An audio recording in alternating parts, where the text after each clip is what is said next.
we've talked quite a lot about showing active expression and active vote for assessment. But if you remember at the beginning, I did point out that we need to stress to our audiences, to our market, that it's much more than that these devices actually allow everybody to contribute and express themselves in lessons. So that's what we're going to look at now, ways in which you can do that. And this can extend from primary or elementary school all the way through. Communication in the classroom is very important. The example we're going to use first of all is with some shape poems.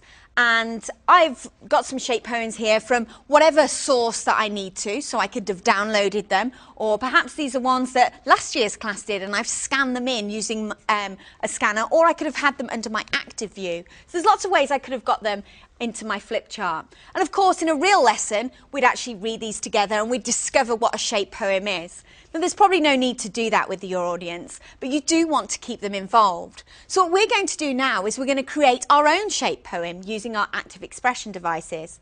And this is a good opportunity to actually show other elements of the active classroom. Instead of working at the board and demonstrating on my own, I can actually show that the active board has capability for 2 users, dual user. So I'm going to invite somebody to come and help me out with this. And as I turn the page, I'm going to activate Active Arena and we're going to work together.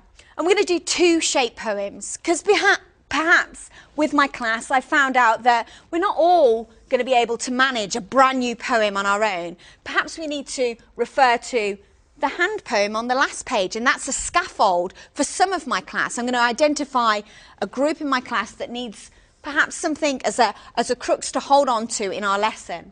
So we're going to write 2 poems. One's about a cat, and I'm going to move that to this side of the board, and I'm just going to downsize it a little bit so we've got a bit more room. And I'm going to ask Pete to draw round his hand, and once I've activated his toolbar, he'll be able to do that.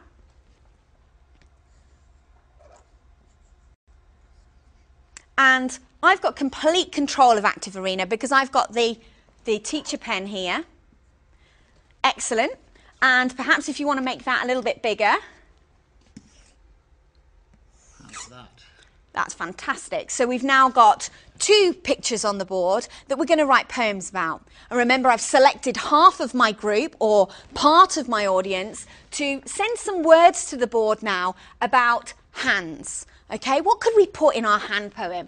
And I want the other half of my group to send some words for our cat poem. So I'm going to instigate the vote. Again, I'm controlling the main toolbar here. And I'm going to get individuals to send those in now. So just a word. Obviously, you could do more than a word. Active expression has up to 120 characters that can be used. So it could be a sentence, but that's up to the teacher's discretion. And I can see I've got some people answering already. Again, conscious of time, I'm going to stop the vote there and see what our results are. And I've got lots of different words. I'm going to seed them onto the board, like so, get rid of my results. And using my second person here, we're actually going to put the words where they should belong. So I think that's obviously a cat word. That's touch is a finger right I there. think this one goes over here. And this is really good to demonstrate because we can use both sides of the board. Just because Pete is over there doesn't mean he's restricted to that side. I think the cat would jump. Yeah, and definitely whiskers would belong here. So, although we're demonstrating active expression, we've managed to show another part of the active classroom, Active Arena. And it's really a good idea to get somebody in your audience up and working with you at the board.